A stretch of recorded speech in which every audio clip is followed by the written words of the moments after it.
Hello dear student, কেমন আছো তোমরা সবাই? আশা করি ভালো আছো, আমিও ভালো আছি। আমি তোমাদের সুকান্ত স্যার চলে এসেছি জ্ঞানজ্যোতি কোচিংয়ের পক্ষ থেকে একটি নতুন ভিডিও ক্লাস নিয়ে।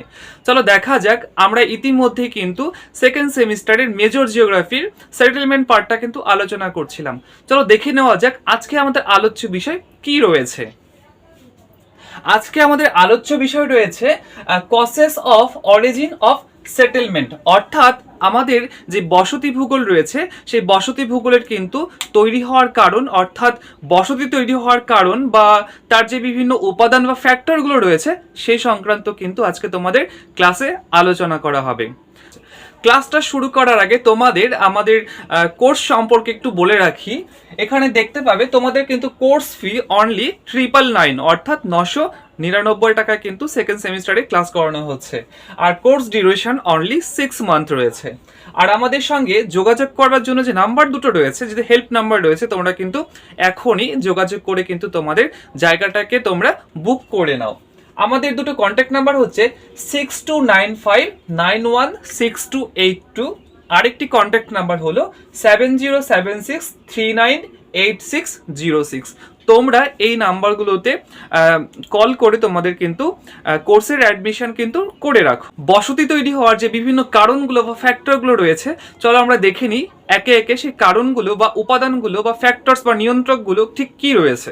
আচ্ছা, আমাদের প্রথমে যে ফ্যাক্টরস বা কারণটি রয়েছে সেটি হচ্ছে রিলিজিয়ান্স ফ্যাক্টর বা ধর্মীয় কারণ।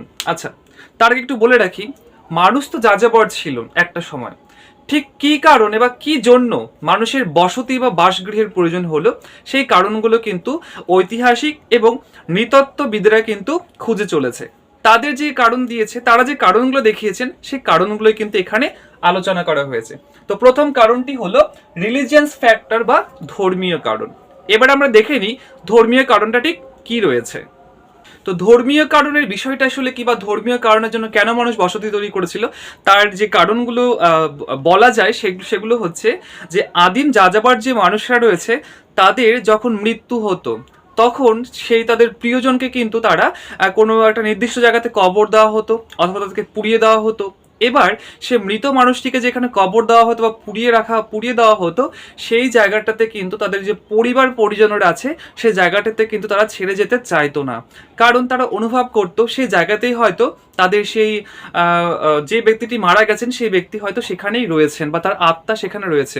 যার কারণে কিন্তু সেখানে স্থায়ীভাবে পুরোহিত নিয়োগ করা হতো, কারণ পুরোহিত সেই জায়গাটাতে পুজো করতেন। আর যার জন্য ধীরে ধীরে কিন্তু তার আত্মীয় পরিজনরা কিন্তু সেই জায়গাতেই সেই মানুষটার জন্য কিন্তু থেকে যেত এবং স্থায়ীভাবে ধীরে ধীরে বাড়ি তৈরি করত বা বসতি তৈরি করত। এরপর আমরা দেখে নিই কালচারাল বা সাংস্কৃতিক কারণ। আচ্ছা, আদিম মানুষেরা যখন তাদের শিশুদের, তাদের স্ত্রীদের সেই কোথাও রেখে শিকার করতে যেতেন, তখন কিন্তু তারা সেই যেখানে রেখে যেতেন সেখানে কিন্তু তারা ধীরে ধীরে বাড়ি তৈরি করত। কারণ পশু শিকার করার জন্য বা কোনো রকম খাদ্য সংগ্রহের সময় কিন্তু শিশু বা মহিলাদের কিন্তু নিয়ে যাওয়া হতো না। যার জন্য শিশু বা সেই মহিলাদের নিরাপদে থাকার জন্য একটা আশ্রয়ের দরকার হতো। আর তার জন্যই সেই আশ্রয় থেকে কিন্তু সেই মহিলারা কিন্তু বিভিন্ন পোশাক তৈরি করত, বিভিন্ন রকম তারা চাষবাস সেখান থেকেই শুরু হলো। যার জন্য সেই মহিলাদের থেকে বা যারা বাড়িতে বা কোনো একটা নির্দিষ্ট জায়গায় রেখে যেত, সেই নির্দিষ্ট জায়গায় কিন্তু ধীরে ধীরে বসতি তৈরি হতে শুরু করে। এরপর আমরা দেখে নিই পরের কারণ রয়েছে পলিটিক্যাল ফ্যাক্টরস বা রাজনৈতিক কারণ। এবার যখনই তারা সেই একটা নির্দিষ্ট জায়গায় থাকতো তখন কি হতো, মাঝে মধ্যে কিন্তু বাইরে থেকে কোনো উপজাতি এসে কিন্তু তাদেরকে আক্রমণ করতো। ঠিক আছে, সেই আক্রমণের হাত থেকে বাঁচানোর জন্য কিন্তু তাদের মধ্যে এক ধরনের গোষ্ঠীর উদ্ভব হলো এবং সেই গোষ্ঠীর লোকেরা কি করত, সেই অঞ্চলে বা তাদের যে বসতি সেই বসতির কিন্তু চার সাইড দিয়ে বা চারিপাশ দিয়ে কিন্তু উঁচু প্রাচীর দিয়ে ঘিরে রাখতো এবং তারা কিন্তু সেই প্রাচীরের মাঝখানে, প্রাচীর দিয়ে যে ঘেরা জায়গাটা, সেই জায়গাটার মাঝখানে কিন্তু তারা থাকতো এবং সেই জায়গাটাতে কিন্তু তারা অনেকভাবে নিরাপদে থাকতো। এবং সেই যে গোষ্ঠীর অধিপতিরা, সেই অধিপতিরা কিন্তু একজন সেনাপতিকে নিয়োগ করতেন বা তাদেরকে রক্ষণাবেক্ষণ বা তাদেরকে রক্ষণাবেক্ষণের জন্যই কিন্তু সেই অঞ্চলে স্থায়ীভাবে সেনাপতি নিয়োগ করা হতেন, যার জন্যই কিন্তু ধীরে ধীরে সেই অঞ্চলে বসতি তৈরি হতে শুরু করে। আচ্ছা, এর পরে কি কারণ আছে আমরা দেখে নিই। পরে কারণ রয়েছে ইকোনমিক ফ্যাক্টর বা অর্থনৈতিক কারণ। ইকোনমিক ফ্যাক্টর বা অর্থনৈতিক কারণ। আচ্ছা, যখন আদিম মানুষেরা বা যাযাবর শ্রেণীর মানুষেরা ধীরে ধীরে কৃষিকাজে অভ্যস্ত হয়ে পড়লো, তখন দেখা যেত কি মাঝে মধ্যে কিন্তু সেই অঞ্চলে দুর্ভিক্ষ হতো, মহামারী হতো, যার জন্য কিন্তু তাদের যে খাবার, সেই খাবার কিন্তু তারা নির্দিষ্ট জায়গায় রাখতে পারতো না।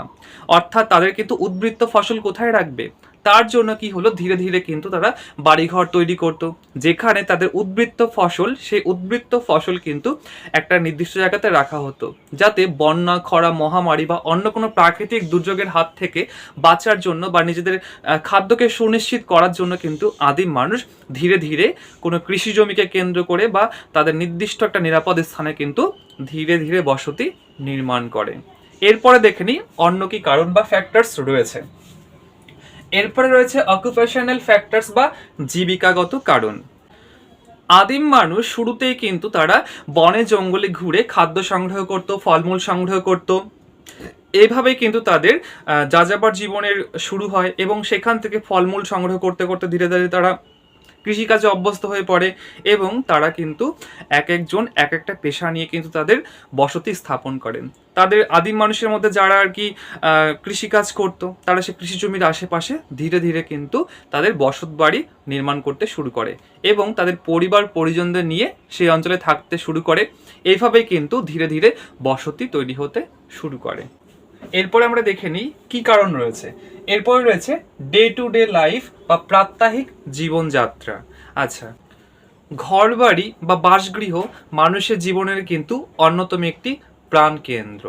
আর মানুষ সেই গুহাবাসী মানুষ থেকে বর্তমানে অট্টালিকা বিশিষ্ট বাড়ির যারাতে থাকেন, তারা কিন্তু ধীরে ধীরে বিভিন্ন জিনিস ক্রয় করতে শুরু করেন এবং ধীরে ধীরে কিন্তু তাদের স্থায়ীভাবে বা পাকাপাকিভাবে কিন্তু বসতি নির্মাণ করতে শুরু করে। তো এই ছিল আজকে আমাদের causes of origin of settlement বা বসতি নির্মাণের কারণগুলো বা নিয়ন্ত্রকগুলো আলোচনা। ভিডিওটি ভালো লাগলে অনেক অনেক করে লাইক করো, কমেন্ট করো আর শেয়ার করো। আর ইতিমধ্যে কিন্তু আমাদের ক্লাস 12-এর কিন্তু অনলাইন ক্লাস শুরু হয়ে গেছে। তোমরা যারা যুক্ত হতে চাও বা তোমাদের ভাই বোনেরা যারা যুক্ত হতে চায়, তাদের কিন্তু অবশ্যই আমাদের কন্ট্যাক্ট নাম্বারে কিন্তু যোগাযোগ করবে। আমাদের কিন্তু অনলাইনে অলরেডি ক্লাস 12-এর সমস্ত ক্লাস কিন্তু শুরু হয়ে গেছে। ভিডিওটা ভালো লাগলে অবশ্যই তোমরা আরেকবার করে লাইক করে দেবে। ধন্যবাদ, দেখা হচ্ছে নেক্সট ভিডিওতে।